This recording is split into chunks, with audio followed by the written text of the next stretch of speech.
रामकृष्ण हरी. मळ्यात आली, शेती आहे, ती भूक लागली सकाळी सकाळी.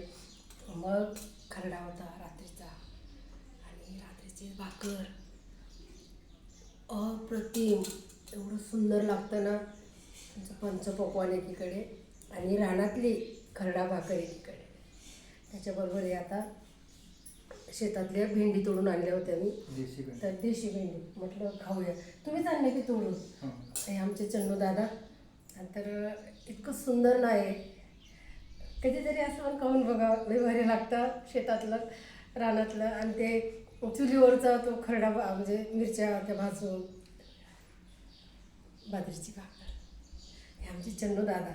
ती पण बाजरीची, देशी बाजरी, 5 महिन्याची बाजरी. हां, त्यापासून पीठ तयार करून, पिठापासून भाकरी तयार करून खाण्यासाठी उत्कृष्ट असं, शरीराला हितकारक. तुम्हाला सगळी माहिती दिली चन्नू दादांनी, कारण हे सगळं रान आहे ना, ते सांभाळतात. शुगर माणसं बाजरीची भाकरी आवडीने खातात. शाळू भाकरी खाल्ल्यामुळे शुगर वाढतो, चपाती खाल्ल्यामुळे सुद्धा शुगर कमी प्रमाणामध्ये वाढते.